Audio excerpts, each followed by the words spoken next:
On this week's episode, Michael Keaton is heading back to DC. On this week's episode, a Batman from the past could take the call for DC.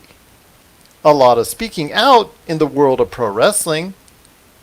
And should Nintendo leave the mobile market?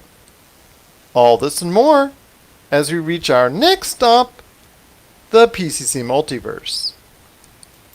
And we're back with another episode of the PCC Multiverse.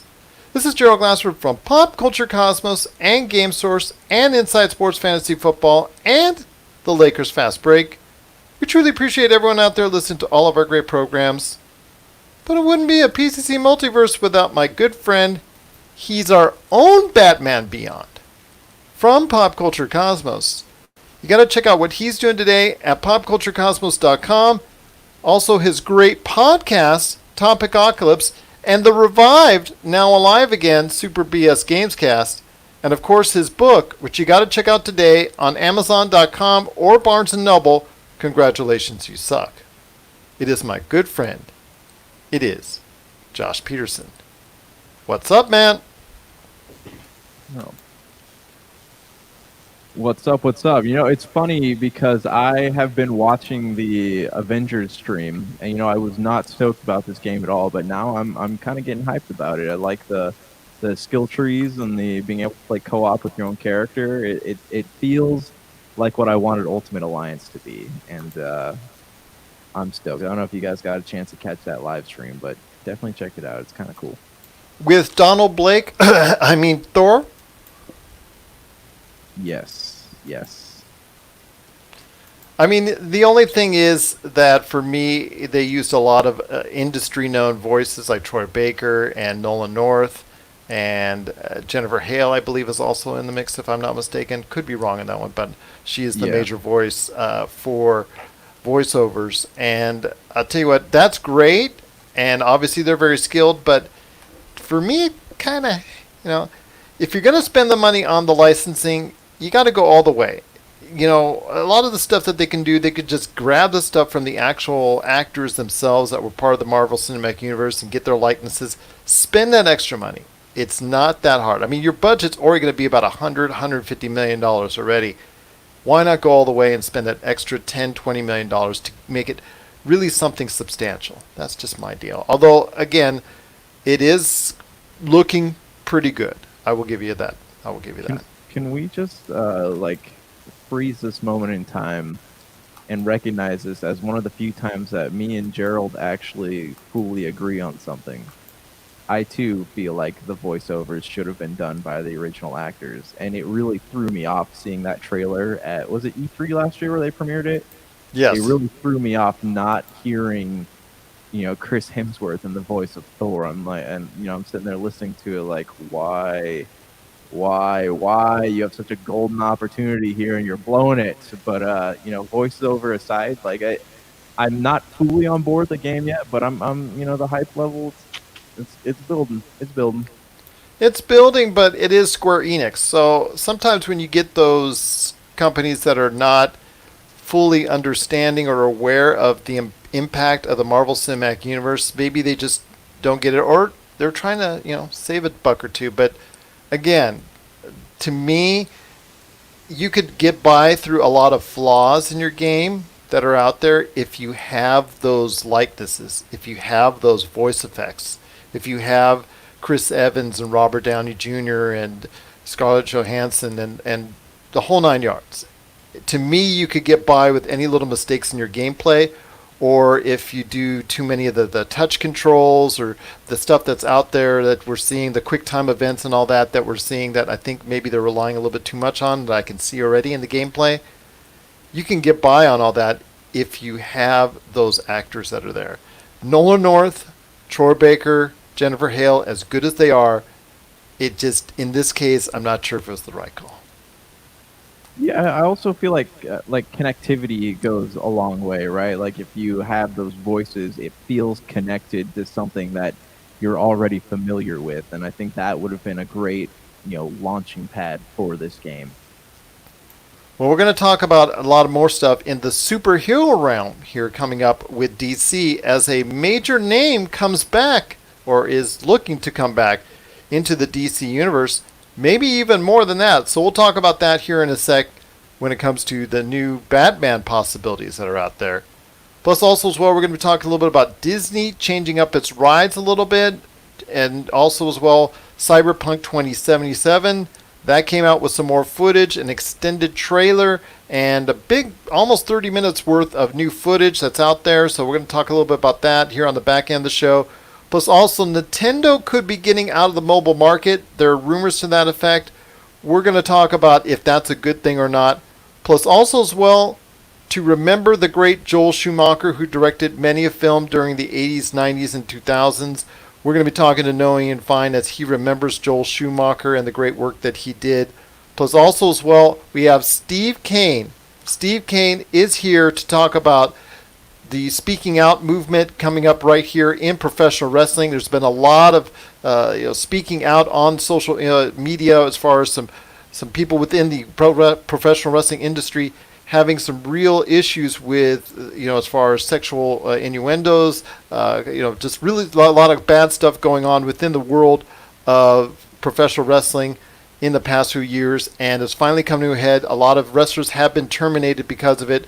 So I'm going to talk to Steve Kane, who actually runs independent promotions and also is a ring referee as well. So he knows a lot of the individuals that are out there, and some of which have been involved and implicated in the scandal. So he's going to talk about speaking out, and we're going to talk about exactly what these steps can be taken going forward, and if this is a good thing for the industry coming up in the program as well. But my friend, it is Michael Keaton, a name from the past that I think blew everybody away when this hit on Monday, about the possibility that he could be coming back in a Nick Fury type deal where he's appearing in several movies as an older version of Batman due to the upcoming Flashpoint movie, which you and I talked about. Was that a go? Was that a not a go? Was that going to be a real deal? Was that going to be canceled? I'm not sure. What's Ezra Miller's status? He isn't helping himself with the scandals that he's in. It looks like Flashpoint's a go, and it looks like Michael Keaton may very well be a part of it. Yeah, that was an unexpected bit of news, but also, do you think it was tasteless that it was announced on the same day Joel Schumacher died? Yeah, I thought that was a little bit apropos, but then again, I think they had those. I don't know if it was. I mean, but it's also the negotiating by the stories. They're just saying that it's been rumored that he's negotiating with it. There's nothing been signed yet, so I don't know if it was Warner Brothers that made an official announcement as of that yet. I think it was more that the story got out that he was in negotiations, and then unfortunately, like I said earlier, that Noah and Fine's going to talk about coming up here, Joel Schumacher passing. You're right, the timing wasn't great on it, but it wasn't his Batman anyways. Yeah.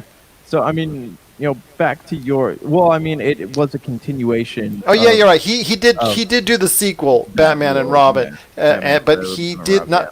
Yeah, Tim Burton did the original Batman, so I should correct my statement on that. It was his Batman. Then Val Kilmer, George Clooney, and all that. So yes. The 90s were a blur when it came to Batman movies. We always like to refer to 1989. Yeah, no, I get it. It's funny that Michael Keaton is coming back, is because Michael Keaton is, much like The Rock way back, back when he was on Fast and Furious, like he's experiencing a renaissance of his career. Like we're going to be getting, I have a good feeling about this. We're going to be getting more. Ever since Birdman.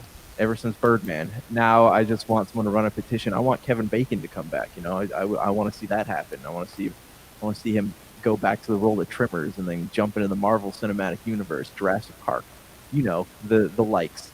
Well, his latest horror movie actually is getting a lot of great responses. That's what I'm hearing. I actually kind of want to watch it. So, we'll see what time allows me to do. But plus, it makes the game of 7 Degrees of Bacon even larger. Oh, yes.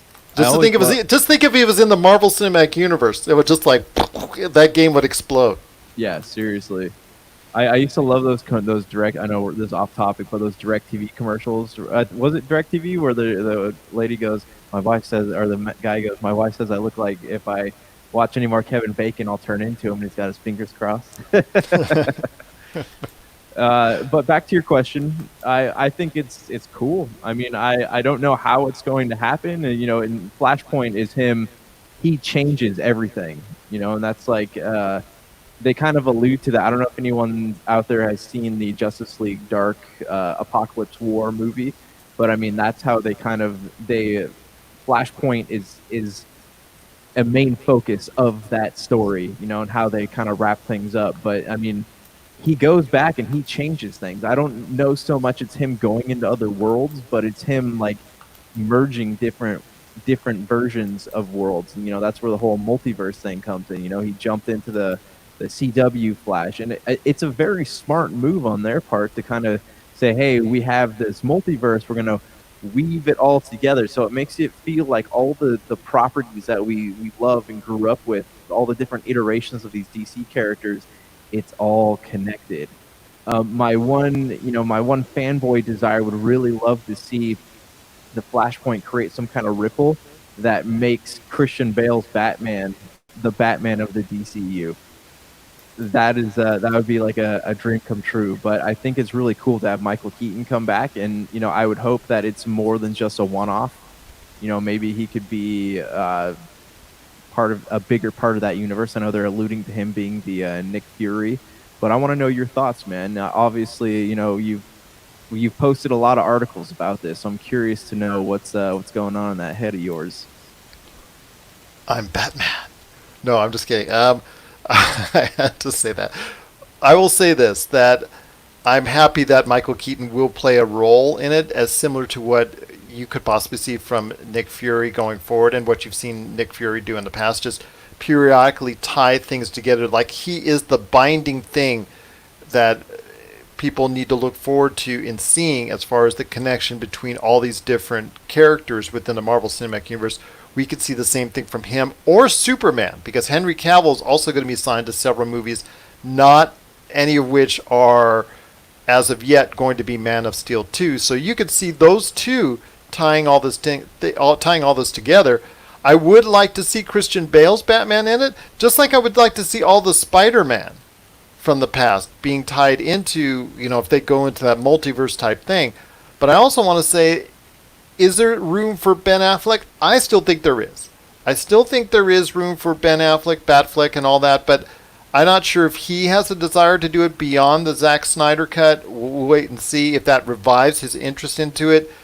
But with Robert Pattinson's Batman, with Michael Keaton's Batman, I don't know if there's enough room. I think there is, since they're doing a multiverse, especially if they go back to a Justice League, because you really cannot put Michael Keaton's Batman into a Justice League if you ever decide to go ahead and revive it and expect him to play a major role in that. And if we're going to do a Justice League, we need to have a Batman play a major role in that outcome. Can I tell you the thought that you just put into my head?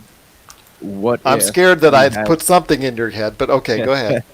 What if we had Michael Keaton, right? He's Batman. We need a new Batman, right? DCEU needs a new Batman, because the Pattinson Batman exists on a separate timeline. So we need a new Batman. So what if Michael Keaton comes back and then we get introduced to Terry McGinnis, Batman Beyond? I mean, that's also a possibility. I mean, that's what they may have in mind for Michael Keaton in the first place for Batman Beyond, is obviously an older Bruce Wayne.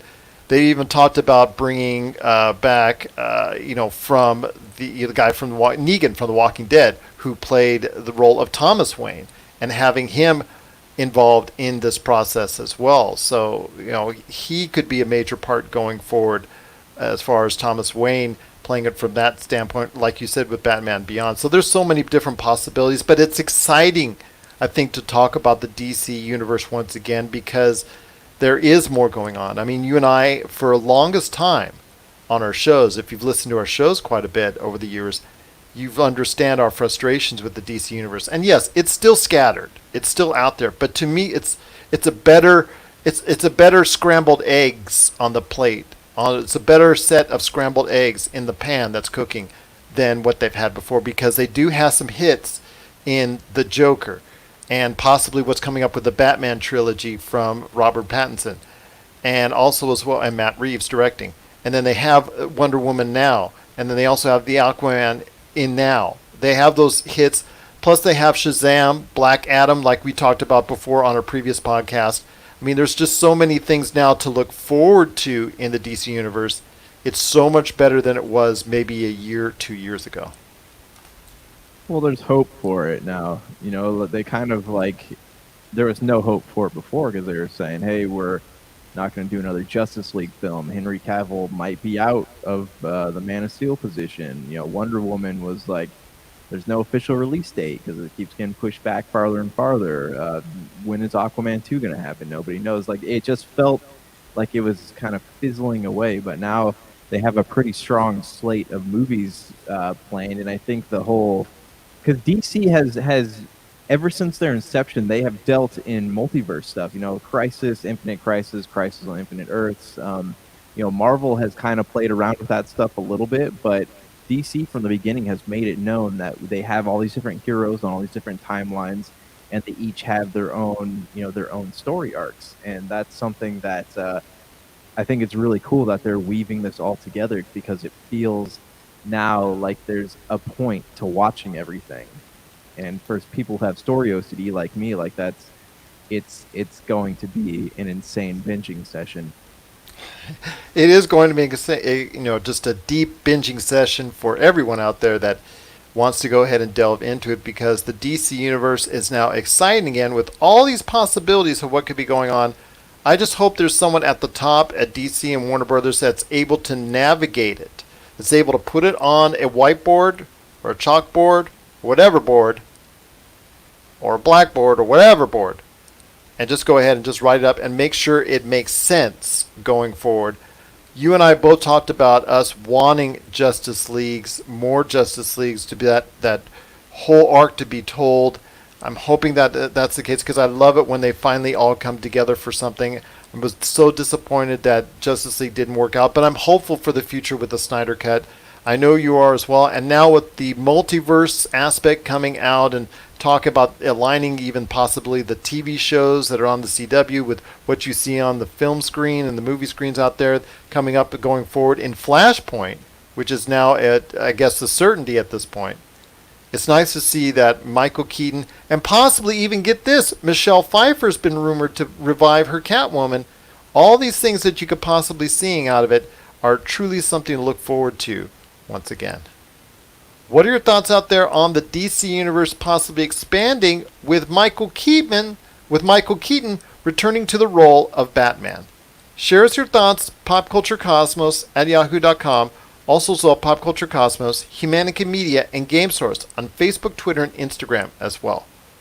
Well, coming up next, we've got Steve Kane talking about the controversy in pro wrestling, speaking out.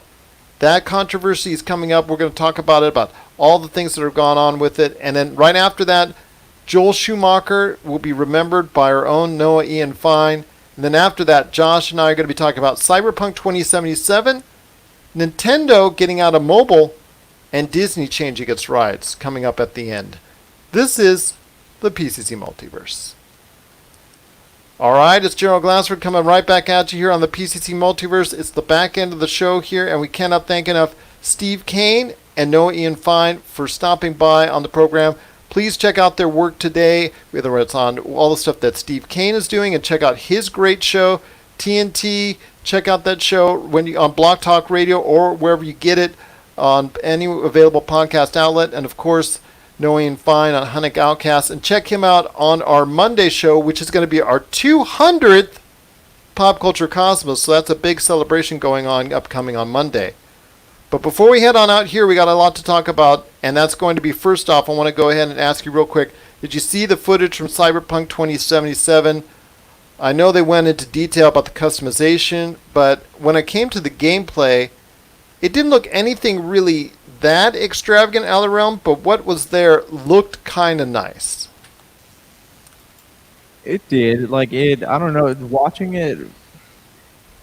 the trailers before this made the game feel like it was going to be cool, but like what makes it stand out, you know? Like, it felt like another like futuristic game, but watching this trailer specifically, it gave the game a lot of character. You know, it feels like more than just a futuristic RPG. It's something that is, you know, there's a lot of depth and layers that go beyond just the customization. You know, you can see there is legitimate character development in this, and that's not that I would expect anything different from, you know, CD Projekt Red, but it made the game feel uh, real.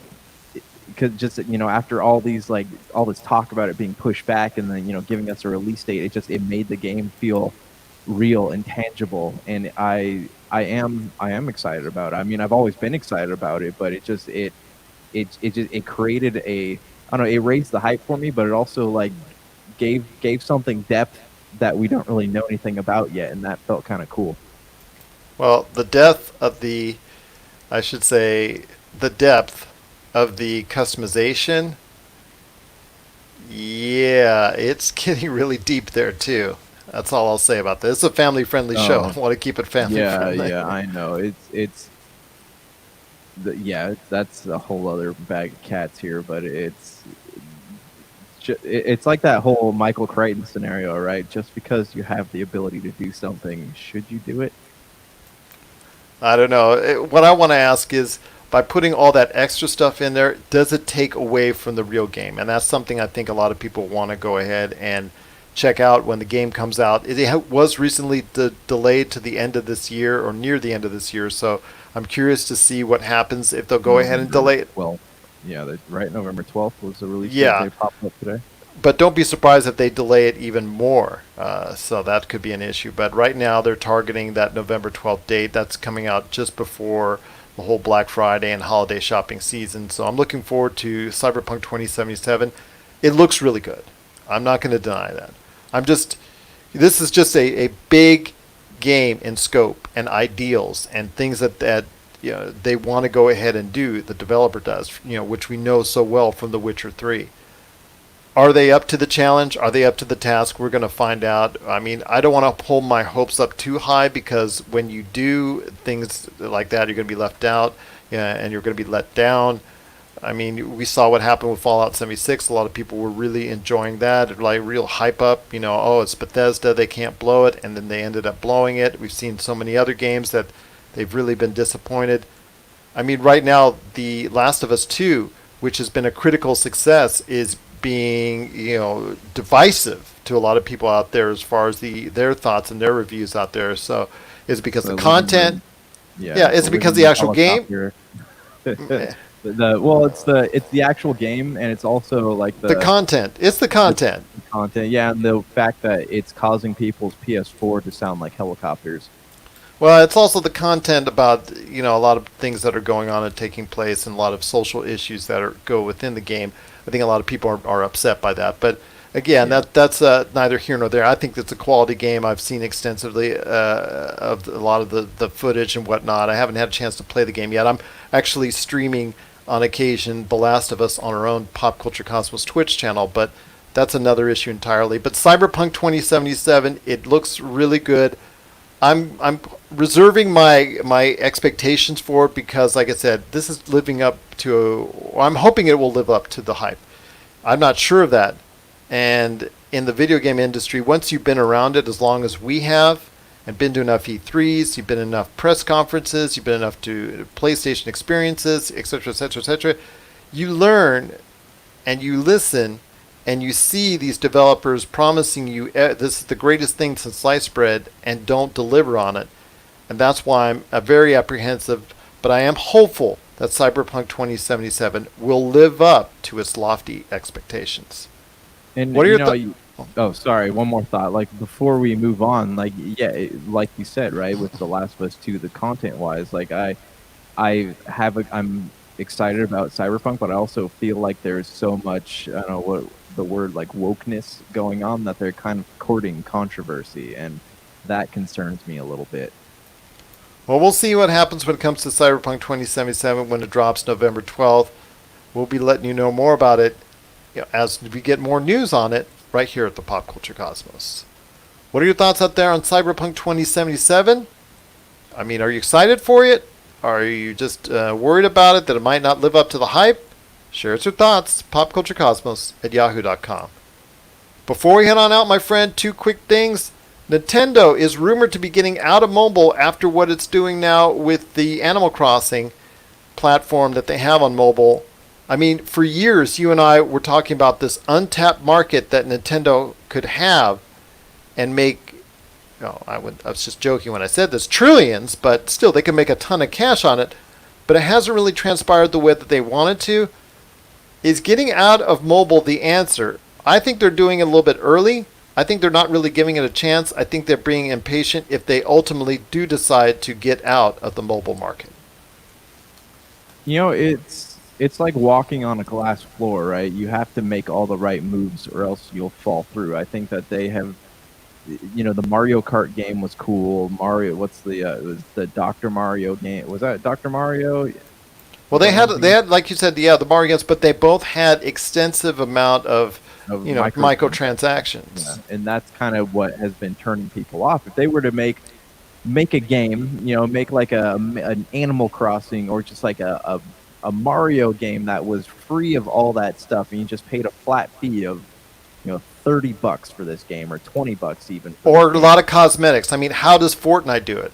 How does all these other games that really are successful on a mobile platform, how do they do it? Yeah, I think what made a lot of people mad was the fact that the actual progression in the game was hidden behind a price wall. And that's not, as someone personally who games on a budget, like I wouldn't be able to play it.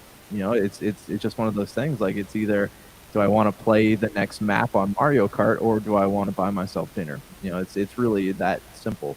Oh, go ahead, play the next map. I know, I don't eat food. I'm good. But I understand what you're saying, man, and that's the thing. I just think Nintendo didn't get it or hasn't gotten it yet. I just, with Animal Crossing, they're doing a lot of things better. They're understanding the market a little bit better.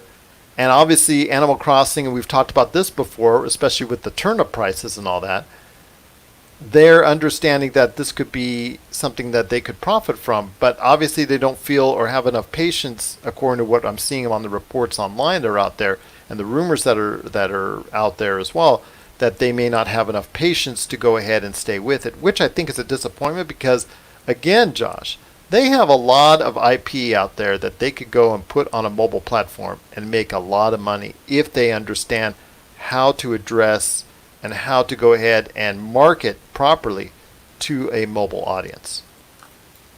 Yeah, if they honestly, like, if they were to put out an Overcooked game on mobile, like, it would sell gangbusters. It would be huge, like, because that's what people want. They want to be able to bust out a game, be able to play with their friends who are next to them, or play with their friends who are in other states or in other cars or whatever it might be.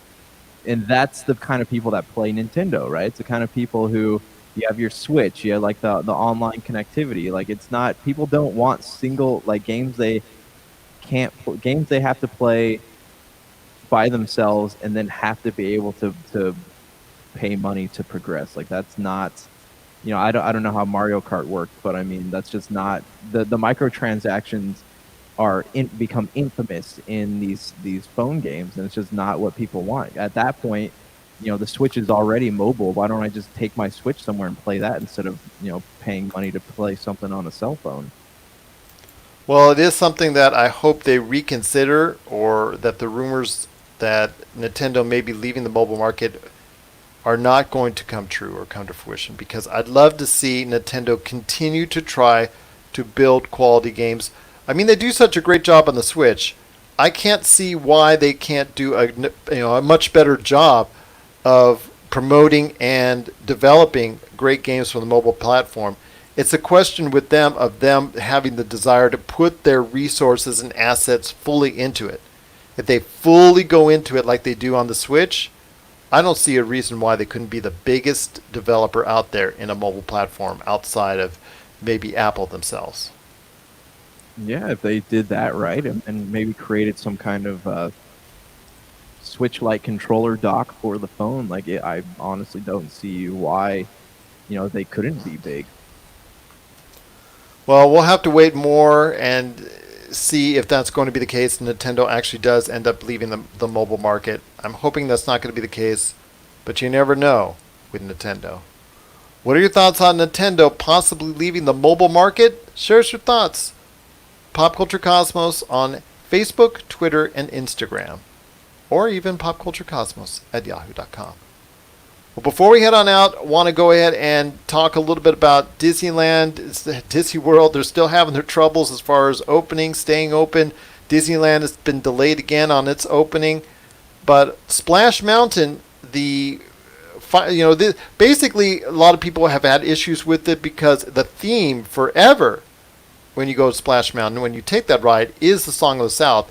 And I remember talking with my girls when I was on the ride in the recent past, and we talked about the divisiveness of that actual movie and the fact that it has themes that are inappropriate in today's world, and that it should have been changed back years ago, and just Disney didn't want to address it.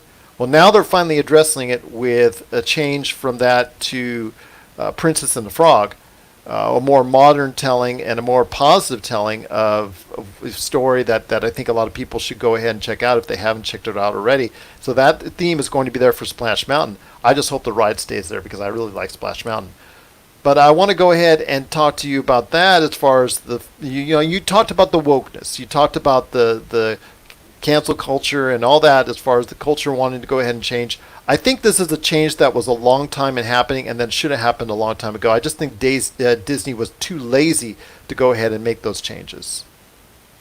Yeah, I mean, my one beef with it, and I'll get back to your original point. My one beef is that it's in Critter County. It's just the theme feels out of place. Like it would be cool if it was like Country Fairs, but as far as ride placement. But yes, I do. This is. I mean, you either knew about Song of the South because of the controversy, or you didn't even know as a property even exists. You didn't even know. No, okay, yeah, no, I'm just talking about like ride placement. Just Princess and the Frog in Critter County. It's just. I would hope that they like make continuity go for there, but yeah, I'm sure they'll do something that blends it. Yeah, that's that. Yeah, but this is honestly I think this is okay. It's nobody knows about Song of the South anymore. Like it's such an old film, and it's a. I mean, they either know about it because it's controversial, because of it sends out all the wrong messages about the African American community, or they just like you said, it's just such an unknown and unseen property to most of the world that they don't even know it exists, and they go like, why are these creatures here while I'm going on the ride? It just didn't make any sense why they even kept it in the first place. Yeah, it was a property people don't know about. A lot of people didn't even know anything about it till it like the voices popped up on the internet going, change that ride. It's one of those. It's just so old, and like a lot of the things in Splash Mountain have felt kind of run down for a long time. So I think this is the right time to kind of revamp it, give it a new theme, and I would hope that it's not just like your Pinocchio ride where you're just kind of going through the story, but more like there's a purpose, like that's the one thing that Splash Mountain does kind of do well. Like as you go through, there's a reason you're going down the drop. They do a good job of immersing you in that. So I'd hope that if they change the theme to Princess, or they are going to, but that they would do a good job of like still making you feel like there's a reason for like all the different places you're going in the ride. Hey, just don't get rid of the water ride.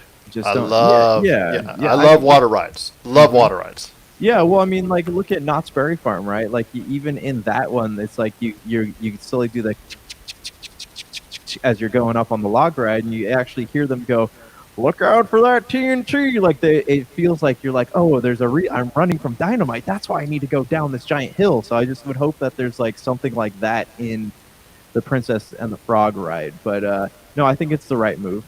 And that's it's not just a matter of like the wokeness. I think it's a ride that needs to be renovated, and that just feels like the right time to do something like that. And now that's been officially announced, there's a lot of other people that are asking for a change to the Jungle Cruise to modernize it to what we're seeing with the Jungle Cruise.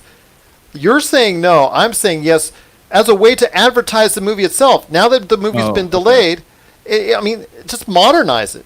You need to modernize it anyways, because it is another ride that looks kind of old when you go on it. I mean, last time I went on it around this past Christmas time, I mean, it looked like an antiquated, older ride. It's about time you modernize that as well to popularize it. Use The Rock's voice. Use Emily Blunt's voice in it. Integrate that with the people who are your tour guides on it. It could be a much funner ride than it is right now. Okay, see, from that perspective, I would be on board. But like the whole thing where it's like the indigenous people and so, like yes, it's not culturally correct, but I mean it's not meant to be. It was never meant to like offend. It's not based on a property that straight up did offensive, that was offensive. Like Song of the South. It's just like someone going through and going, I don't like that. It's just, it felt. If you let people like go through your business with a fine tooth comb and like demand you change everything that offends them, like I don't know, it feels. I don't know, what am I trying to say? It just feels like everything's being dictated by that. But from your perspective, modernize it, make it feel more like the movie. I'm on board for that because that feels like you're changing it for, a better reason than just because you're offended by it. I can understand why people would be offended by it as far as the outdated images, and I understand that. Yeah. But again, I see the business aspect of it as well. I see modernize it, put people there that are recognizable, because kids that are going on that ride know The Rock. They know Emily Blunt. They'll know them in the future going forward. They don't know all these outdated images, and especially, like you said, they don't serve any purpose. I understand changing it you might have an issue with, but I think they should just change it because, like I said, they're outdated images that got to go. And if they're offensive to people, you know what? That's fine too, because that's fine in the sense that if they want to change it because it's outdated, because it's offensive, that's fine. I don't have a problem with that. You definitely, if people find enough people find it offensive, absolutely they should change it. But I also think that it's a way to modernize it. You have this opportunity. You have this movie you're going to base off of it that are promoting positive images that are out there. I really think you should go ahead and change it for the better, and you have this opportunity. I think it's about time that they do. Yeah, no, and like I said, from that perspective, I totally agree with you. But it's like, what would be next, right? Tarzan, the story of Tarzan is rooted in colonialism. So it's like, what, you're gonna tear down the treehouse next? Like, I don't know. It doesn't sit right with me. Not that I have I would lose any sleep at night if it happened. It's just the prospect of like changing something just because it upsets people is and we've talked about this before. It doesn't feel right to me. I don't mind at all. If there's enough people that are upset by it and see those images as offensive, you're going to lose money, and you're going to lose fans, and you're going to lose interest. And if it's offensive, I think that it's a step in the right direction. But you're also putting more positive outcomes. But also the fact that Disneyland will be celebrating when it opens up its 65th birthday. They're not in any danger of losing money. They're losing money, and my losing money are different perspectives. But with 65 years old, there was a lot of things that were okay and groovy in that period of time when they opened, and in their early years as what it is now. And I think you should change with the times and modernize yourself so you can always get that large base going forward, because the images that you present to our youth today, and there's a lot of youth going to Disneyland and Disney World, will see these images, and they should see positive images and happy images, because it is supposed to be the happiest place on earth.